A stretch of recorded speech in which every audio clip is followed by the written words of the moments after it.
Libby, welcome to the mom room. It's been so long since you have been here. Hi. Hi.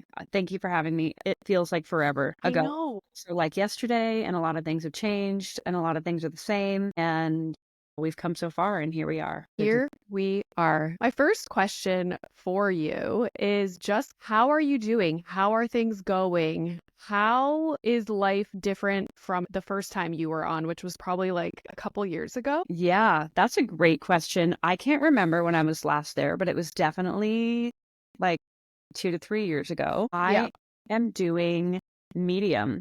I feel like that's been my answer for a while. Medium. There's good parts of my life that I'm like, oh my goodness, I can't believe this is happening to me. Is this real life? And then there's other parts where I'm like, this is the absolute worst. How about we Yeah. quit? Do you want to quit? And it's hard and it's a lot. And they're different things than they were 3 years ago. 3 years ago, I was deep in the trenches of motherhood, which that was the hardest part of my life. And making content about that was easier because things were happening to me constantly that I'm like, this makes great content. This is really relatable. This is funny. This is a way to connect with people. And now it's like in motherhood in general, like it's good. My kids are 8 and 10. It's pretty great. It's pretty straightforward. Yes, there's struggles, but it's not like it was before. And that's wonderful. And I have new kinds of struggles. And one of those is being content burnout. Is that a thing? That's a Yeah. thing. That's one of Do you the, ever? That is so relatable because when I started creating content, it was the same kind of thing. Like I had no intention of podcasting, creating content, anything, but I was stuck in quarantine and I had right. an 18-month-old with me and everybody was on TikTok. Like you said, any little struggle that I was going through, I would turn it into something funny on TikTok, which to be honest, at the time helped me Yeah. because when you were in those difficult moments, you were like, haha, I can picture it as a TikTok and it's funny. And so then other people obviously relate to that. And then our accounts grew, and now this is what we do, which is so bizarre. But I can so relate to the burnout feeling. And Milo is 6 now, and the same, like how you said, things are great. That's also how I feel. There's not these moments where I'm like, oh my God, that's hilarious or that's so relatable. It's different struggles and it doesn't really lend itself as well to creating content. And sometimes I'm just like, I wish I had a career counselor. Right, right. Because Yeah. it's like you get known for being the person who talks about the hard parts of motherhood. And then one day you're like, oh, it's actually not that hard for me right now. And part of what I do and who I am is being the most authentic version of myself. And if I force myself to make relatable, funny content about how motherhood is hard, sure, it's going to do well. I know how to make great Mhm. content, but it's not necessarily authentic to me. And if I make content that's authentic to me, like how boring is it to be like, hey, everything's going pretty great for me. How about you guys? No one wants generally to see that. And I make educational content and other content that I love making. And you found other types of content to make as well. And we're growing and shifting and talking about different things. But it is this like weird shift that you have to make where you're like, well, I'm known for this thing, but now this is what I want to talk about. I know. It's so, and I struggle too with seeing what everybody else does and wanting to do. Anytime I enjoy consuming a certain kind of content, it's like I want to do that. But I have to remind myself, Renee, Yeah. you're not an actor. I see the dumb dads doing skits and I'm like, I want to do skits. I want to Yes. do everything. I see girls putting outfits together. I'm like, I want to do that. Yeah. You want to do Why? it's like the dopamine Mm. seeking. It's the ADHD. For me, I feel like it's my ADHD where when I'm highly interested and highly passionate about something, I want to do that and I want to do it really well and I want to do it better than everyone. And it's really exciting and new and fun and give me all of it. Yeah. And I feel like that's what TikTok and eventually Instagram was in the beginning. Give me all of it. Let me master it. This is so fun. Let me do everything. And now it's still good, but it's not the same dopamine hit, right? And so you see other Yeah. stuff.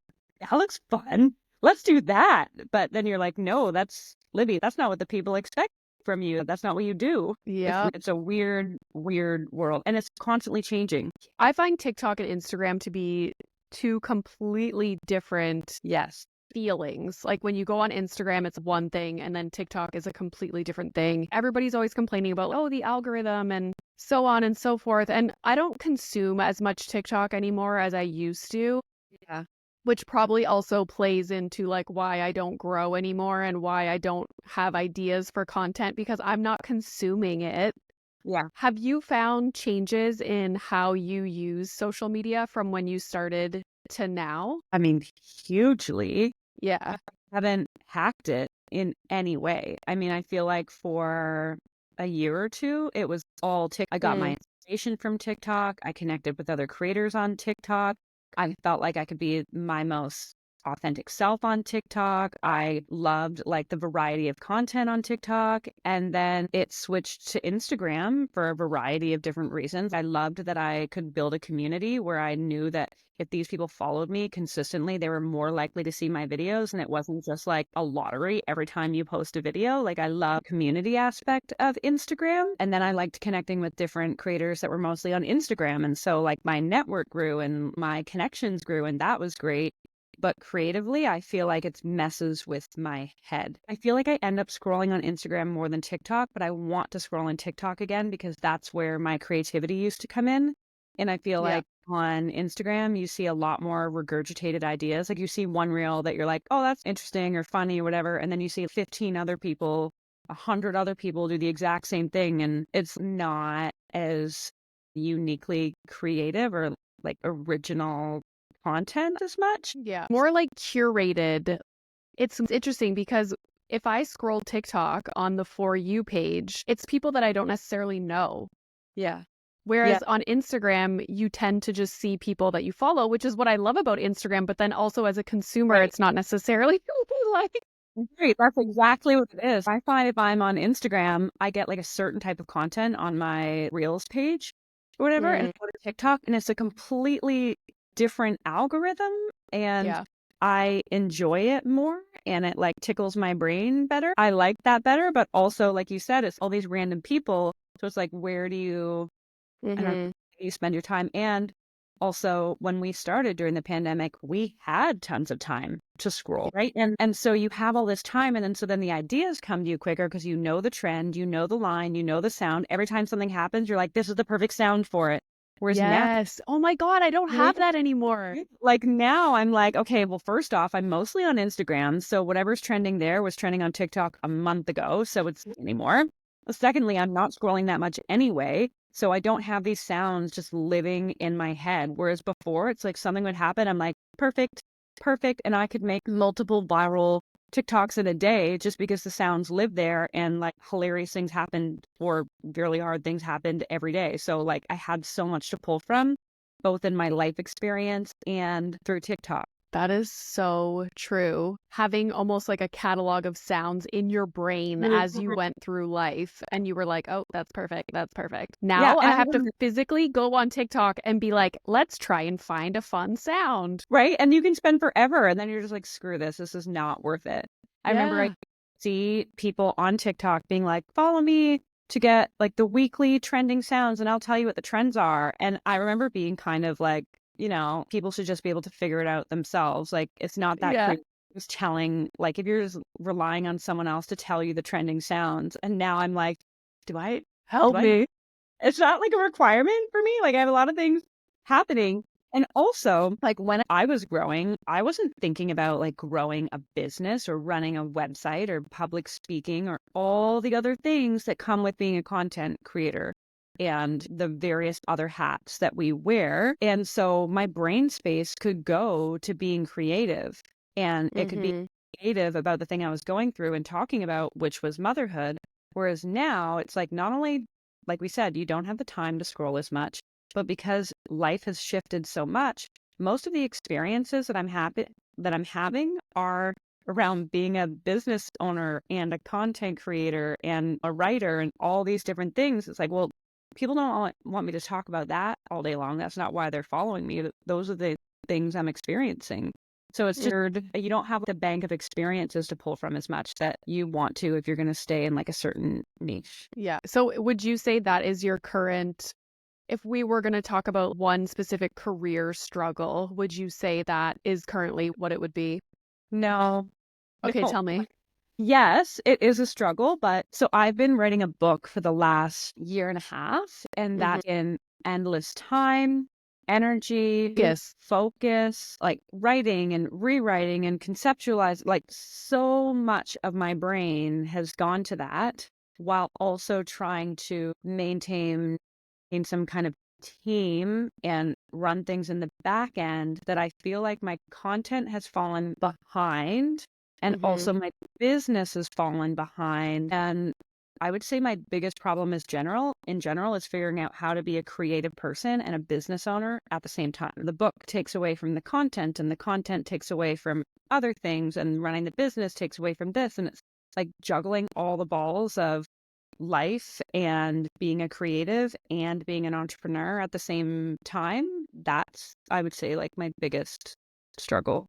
How about Do you? you have a team? I am in the process of rebuilding my team. At the beginning of the year, I just pushed everything to the side and was like, I'm going to Yeah. focus on my book because I spent the first little while trying to juggle everything. And then by the end of last year, I was burnt out. Like my mental health was the worst it's been since my severe postpartum depression. Like I was so burnt out, I couldn't even function. And I realized I couldn't do all the things. And so I let everything go from like projects to different work commitments and all like a team to manage and all of that. And I just hyper focused on the book. So that's what I've been doing. And I'm now in like the final stages of the book and like coming up for air, being like, okay, Hmm. what's this team going to look like? How are we going to rebuild this? Knowing what I know now. Because when I first started, I knew nothing.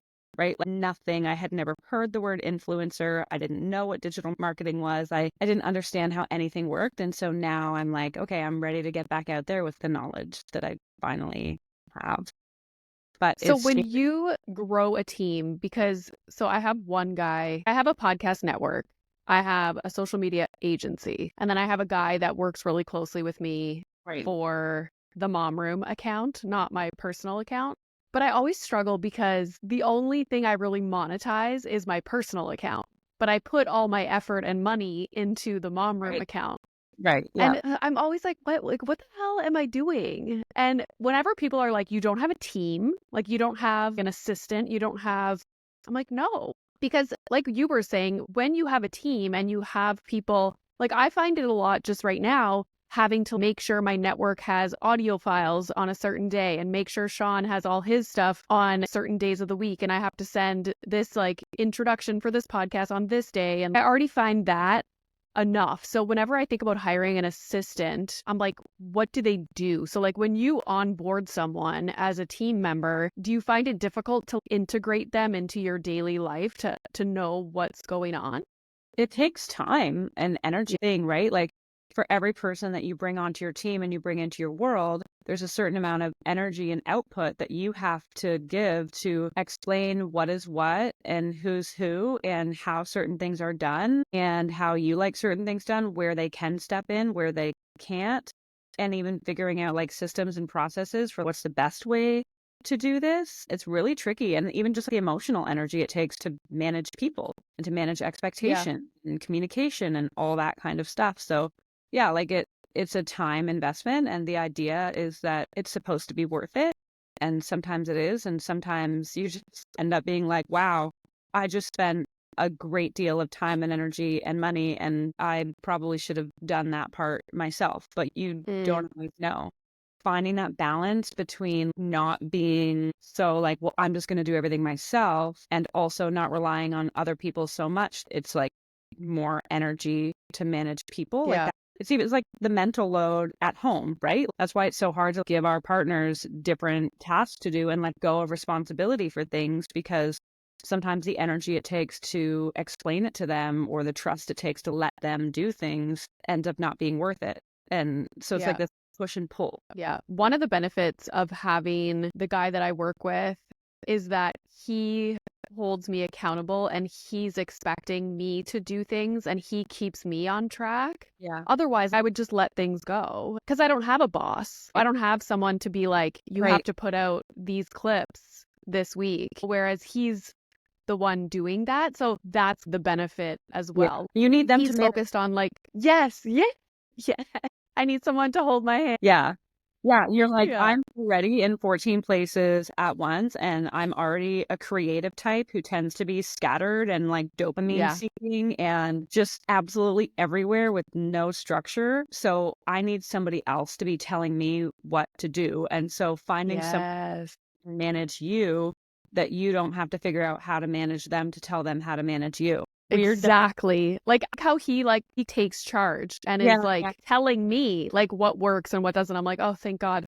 He asked me a question not too long ago, and I'm going to ask you the same question. He was like, what do you, and I like almost broke down into tears. I was like, I don't even know. I don't think about this because you're so busy. You're like a robot every day. But he was like, what do you want the mom room to be? Like, what in 5 years, 10 years, like dream big, go crazy. What do you see it being? Like, what do you want it to be? Because I was like getting ready to just shut the whole thing down. And then when we had that conversation, it motivated me to do what I wanted to do and make changes and make it fun again for me. So I'm going to ask you the same question. What do I want to do in 5 years? What do you see yourself doing and being in 5, 10 years? Like, I hope to be a best-selling author and okay.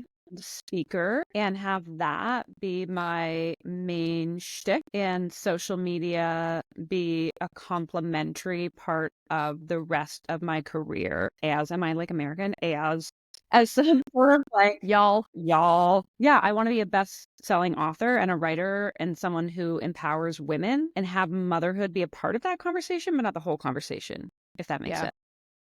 sense. Yeah. I feel similar in the way that I would love it if social media was a complementary to what I do. And I also feel like as I get exposed to different things and get different opportunities to do different things, I'm like, oh, I like that. I like going to movie premieres and interviewing a celebrity or going to a random event and doing that kind of stuff, which has nothing to do with social media, but and it's not necessarily like I'm getting paid to do these things, but I'm starting to be exposed to different things that I enjoy that are not just sitting at home by myself Yeah. trying to make a video. And when you first start, you don't necessarily know what all those opportunities are going to be, right? It's not like you sat down one day and you're like, I'm going to start a TikTok and then I'm going to start a podcast and this is how it's going to work. And then I'm going to get these opportunities and I'm going to shoot for this. And here's my plan.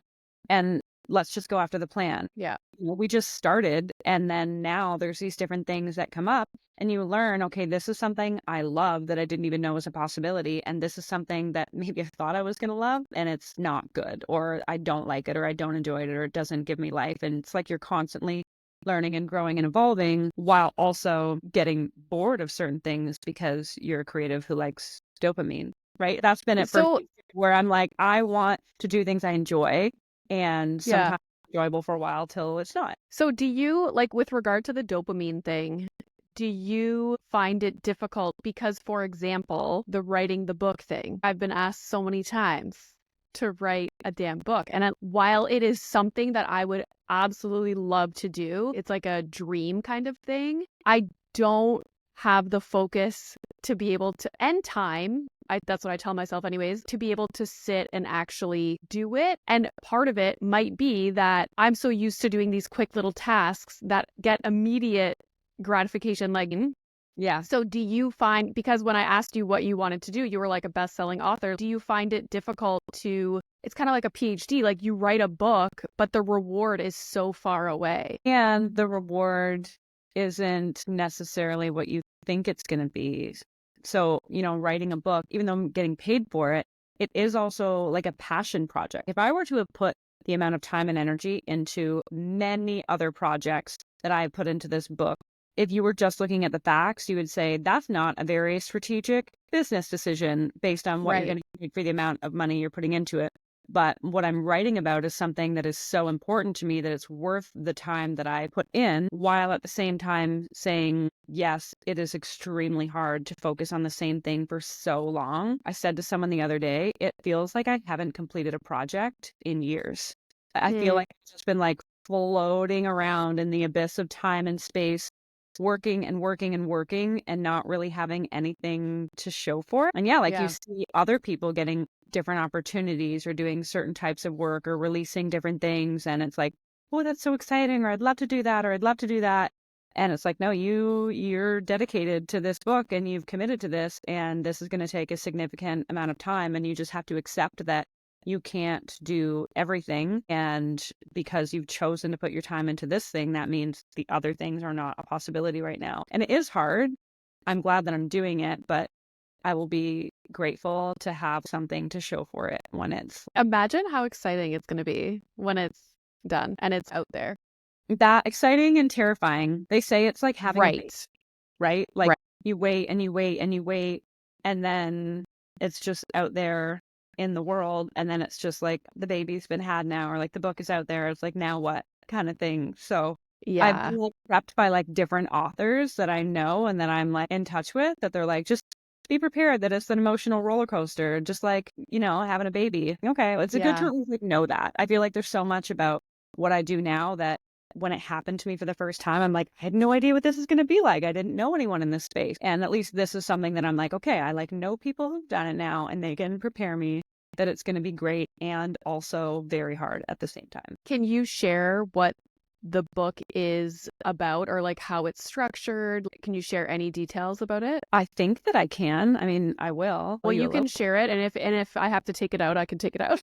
So it is a book about my journey so it's part memoir, part prescriptive self-help, mostly my story about the internal and external factors that made motherhood so hard and how to make it easier. So my hope is that it can help moms to figure out what things are contributing to what's making their lives difficult and make some changes from within, if that makes sense. So it's not this like 10 steps to make your motherhood better or anything like super instructive, but more like reflective on my own journey. Are you going to do like a book tour? Hope so. Yeah, that'd be so We haven't cool. gotten to the stage where we talk about that yet. It's like a whole other. Yeah. Yeah. Oh my gosh. And then I'm assuming they'll do like a PR thing, like you're going to go on shows and stuff. Like that'll be so cool. I know. It's like it's a whole new world. And then it's weird Yeah. because A whole new world. you write the book and then you have to talk about what you wrote in the book. It's such a weird. Yeah. It's so weird. Yeah. I saw you just did like a keynote in Saskatchewan. What was that like? Yeah. Do you get nervous to do big talks like that? Yeah, I do. I like doing them. I like going to events and meeting women in person and talking about the things that I'm passionate about talking about. But there is something very different between looking at your screen and saying something, even if millions of people are going to see it, and staring at a room full of people who are all looking at you, and you can see and hear and feel their reactions in real time. There's no like, oh, that one didn't work, delete, start again. It's like, no, you're here, and you're going to do it. So I like it. And I'm still working through all the nerves that come with doing that. I probably, if I had it would be like a Q&A or a keynote, or not a keynote. Yeah. Or a panel. But I do like doing the keynote. It just takes a certain amount of like energy and confidence and all of that. I'm usually like catatonic the next day. But within hours of giving a keynote, I'm just like, can't think or talk or move. It's wild what it like does. I don't know. Anxiety destroys you. If I had a big like presentation or anything, the rest of the day I'm done, because your body has been literally fighting a bear for the entire day. Yeah, it's wild. And you know that it's happening while it's happening, but it's not till after that you're like, I can't function now. There's nothing inside of me. Nobody talk to me for a long time, please. When it's getting to the time where you're going to go give a keynote or do something that is anxiety inducing, are there any tips or tricks or things that you do to alleviate the nerves? I have learned to practice a lot, which is hard for me because I'm usually an off the cuff kind of person. So I've really begun to force myself to practice over and over and over again and not rely on my notes or rely on cues. I still do to a degree, but practicing helps a little bit. And then also conserving my energy before and after. So now that I know that I become like incapacitated and I know the energy it takes from me, I will keep myself away from humans more in the days leading up. So this one that I just did, I was delivering my keynote on the third day of a conference, and I arrived there on the first day. And so I was in and amongst the conference attendees for the first several days and super anxious around like, oh, I'm going to be interacting with these people for days before I even step on the stage kind of thing. And so I had to force myself to just stay in my room and just like introvert for a lot of the hours of the day. And part of me was like feeling guilty about it. And part of me was like, oh, I should be interacting with people or I should make the most of it. But every other time I've ever tried to make the most of it or guilted myself into doing what I think other people expect me to do, I end up not being well. And so just introverting beforehand and practicing a lot. So just being really boring, basically. Yeah, that makes so much sense. A couple weeks ago, I think it was a couple weeks ago, I was on breakfast television and I was totally fine with it until the day before. And they gave me the talking points that they were going to ask me. And I was like, okay, perfect. This is going to be a breeze. I sit here and chat for 45 minutes with people, celebrities. I'm totally fine. This is nothing. It was going to be like a 5-minute segment. This is easy.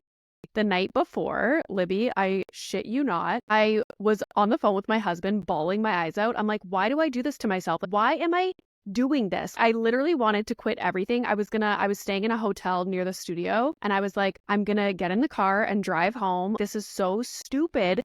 But at the same time, I couldn't be on Instagram. I wasn't talking to anybody except my husband. And one of the producers was like, messaged me and they're like, see you tomorrow. So excited. And I'm like, yeah, okay. And she's like, are you okay? Because you haven't been on Instagram at all storying. And I was like, yeah, I'm fine. See you tomorrow. But I had to tell her the next day, I was literally about to tell you that I can't do it. It's almost like if I talk to people about it and about my anxiety, it makes it real, if that makes sense. Yeah, no, that makes sense. I don't want to tell people that I'm anxious. And every time people meet me or I tell them that I was anxious about something, they're like, oh my God, you did amazing. You're so confident. We would never. Oh my God, remember the mom thing that we did? And I almost went home. Like exact same thing. Yeah. Like, It's what the hell? wild.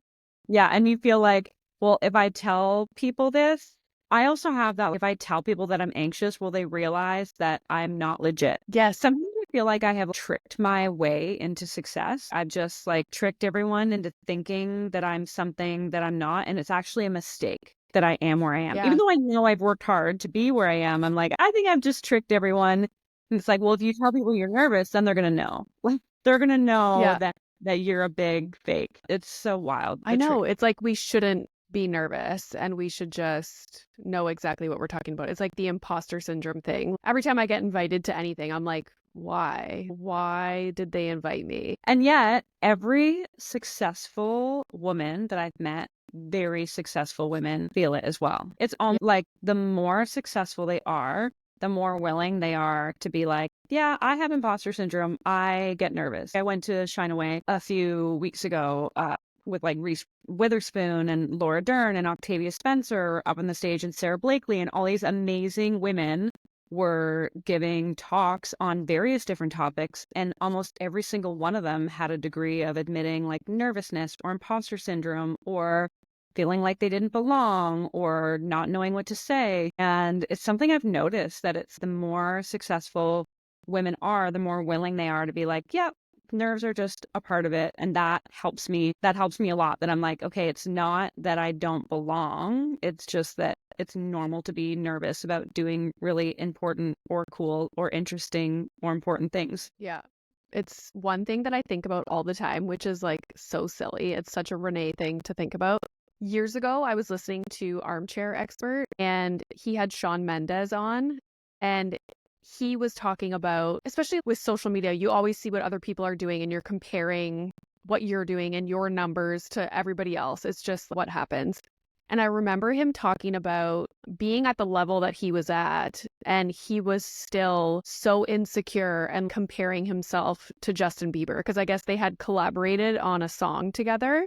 And I was like, oh my God, if Shawn Mendes, this like worldwide superstar, is so struggling with comparing himself to like the day that his album comes out, he's so stressed about the number of albums that he's going to sell because he's comparing himself to other artists. And I'm like, it never ends then. If he's experiencing all these things, it literally will never end for us. Which I feel like gives me hope. Yeah. I was at the keynote this week and they had a Q&A afterwards. And one of the questions they asked me was, when do you feel, or when did you know you'd made it? Or when do you feel like you'll know you've made it? And I thought, number one, I haven't made it. Number two, I don't think I'm ever going to make it, because what does that even mean? Like, at what point have you made it? And also, there have been times in my career in the last 4 years when publicly what you see looks like I've made it. There's all these check marks for doing this, doing this, doing this, the numbers, the accolades, all of that. And they were the times I struggled most with balance at home and overworking myself and not taking breaks and not having any time for my family.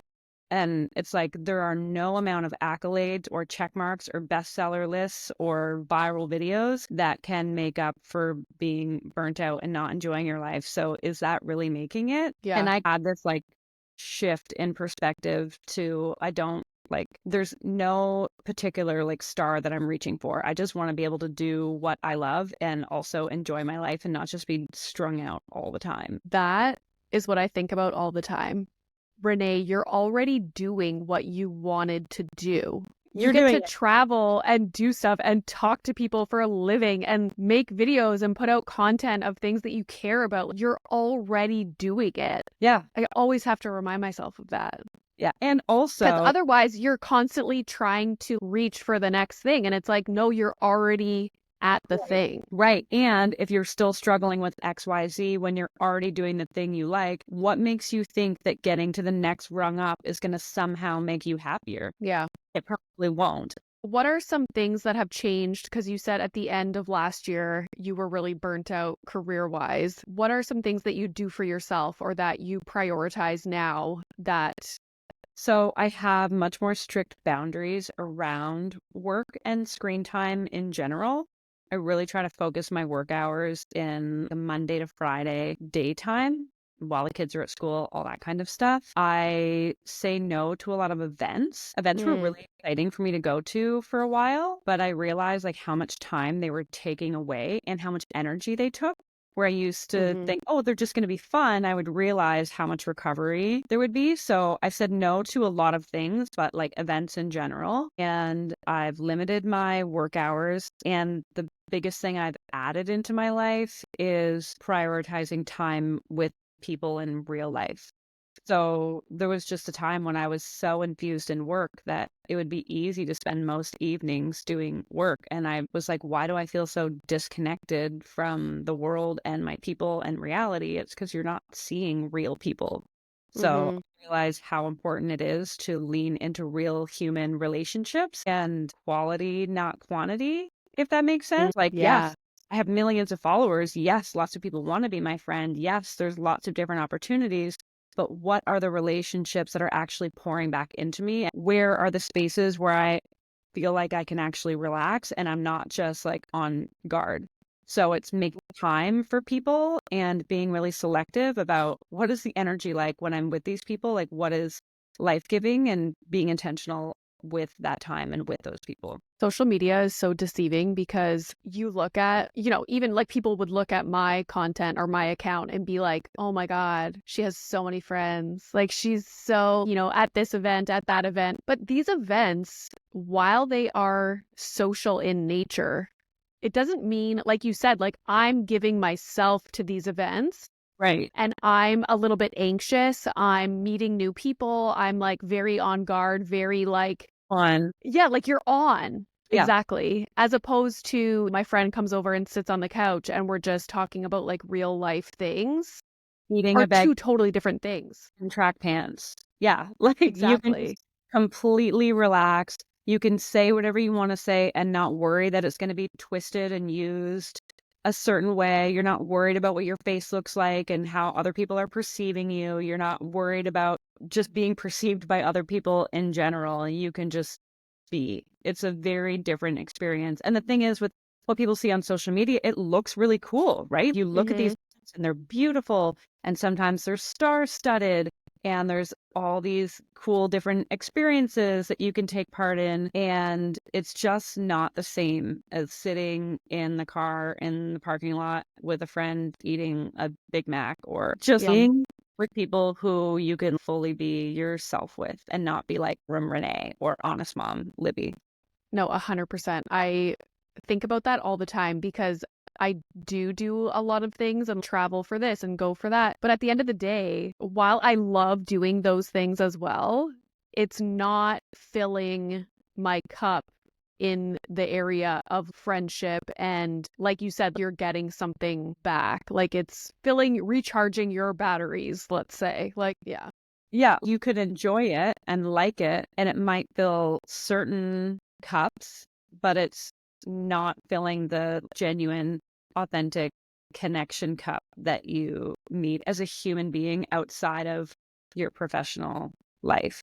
And I don't Social mean that to media. sound like when we go to events, we're fake, right? Like it could sound like that, right? Like, oh, you get one version of Libby and Renee at an event and they're actually a totally different person over here. But no, when you're at an event for work, there is an element of being on no matter what you do for a job. Mm-hmm. Like you need to be on. It would be like somebody that has a work event that has nothing to do with social media or a movie or something versus, or even a family function where it's a lot of extended family that you don't talk to on a regular basis. It's the same kind of Yeah. feeling Small as talk. opposed to your best friend comes over for no reason at all and just has a conversation. Yeah, it's two totally different things. But I will agree, you can get so caught up in work and it's so easy to do what we do 24/7 because there's always something that can be done and it's done from home in your hand, in your phone, so And you easy.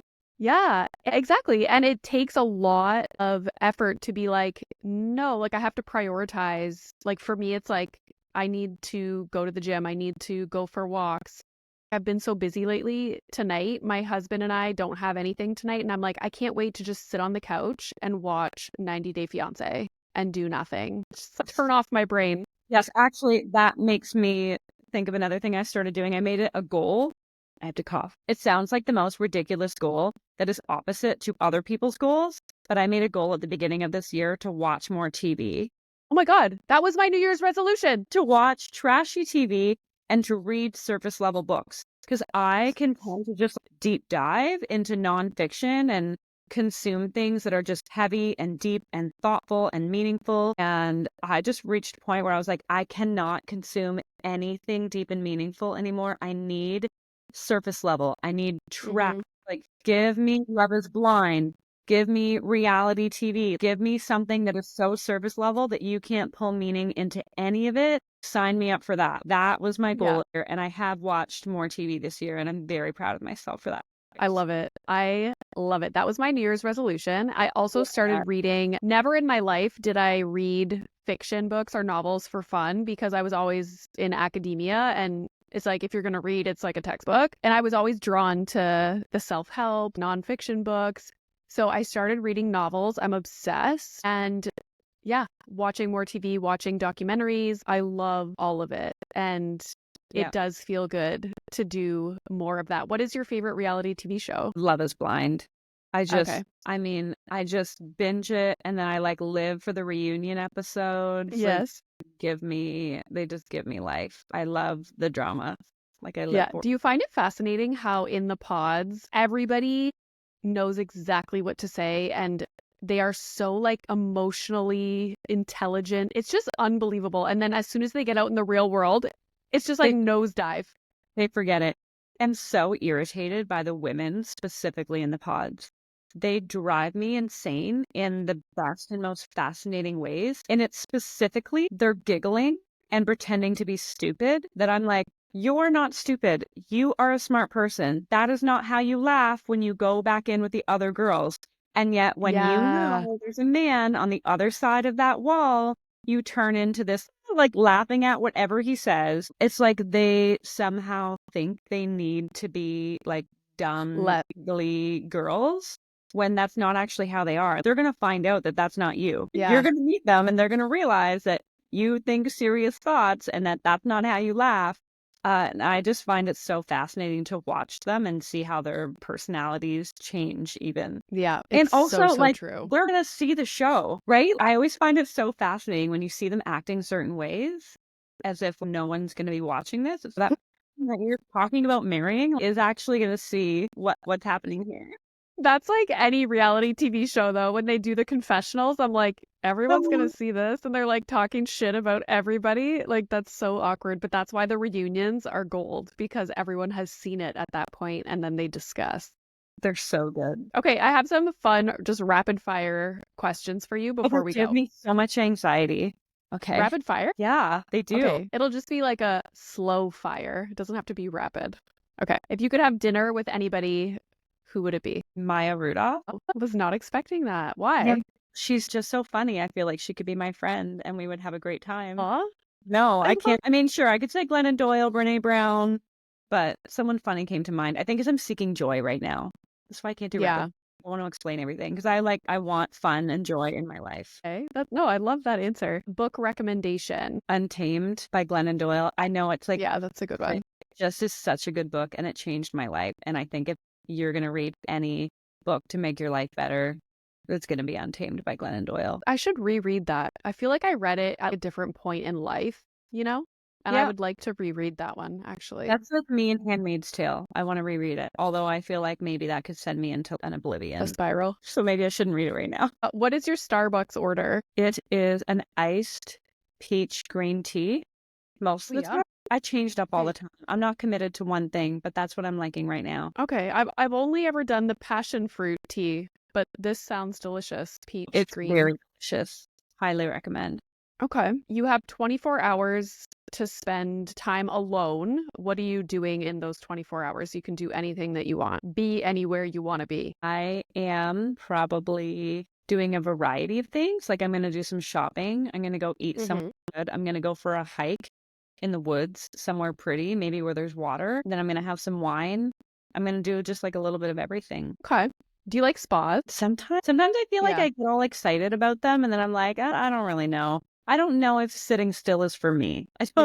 I'm not one of those people because they have those like hot cold spas, right? Where you're like, you go in this thing and then you go in this thing. And after 2 minutes, I'm like, okay, next thing, next. I Yeah. think that's why I said I would do a variety of things because I was going to say go for a hike. And I'm like, I can't do that all day. I can't shop all day. I did. So just like a mixture of relaxing things and fun things. I couldn't do a spa all day alone. I would go crazy, I think. Yeah. All right. Makes sense. And last question. It can be something quick, easy. If somebody listening is about to have a baby, they're about to become a mom, what's your biggest piece of advice or takeaway that you would tell them? I would tell them that they are the only human on the entire planet who can take care of themselves and that they're not going to win any awards by not doing that. And that the sooner they do that, the better. Prioritize yourself and not in a lofty way. Tell people to go away. Tell your partner you need a nap. Give the baby to someone or take the baby from someone. Like literally do what you want to do because nobody can do that for you. Only you Yeah. can. Only you have, like, only you live with the ramifications of not doing that. So choose yourself from day one and don't apologize for it. And I always say to that point, you're not going to be able to experience these early months of postpartum with your baby ever again. Tell people to F off. Do what you want to do. If you don't want to go to some family gathering, then don't go. I know, I can't stress it enough. And live through the guilt. I think a lot of Yeah. times women are like, well, I feel guilty, so I have to. Okay, I understand you feel guilty, but you will make it through the guilt. Don't wait Yeah. until you don't feel guilty to do it because that might never come. So just do it through the guilt and eventually you'll learn that you're fine. Everything's fine and you won't feel guilty anymore, but you have to push through it. Yeah.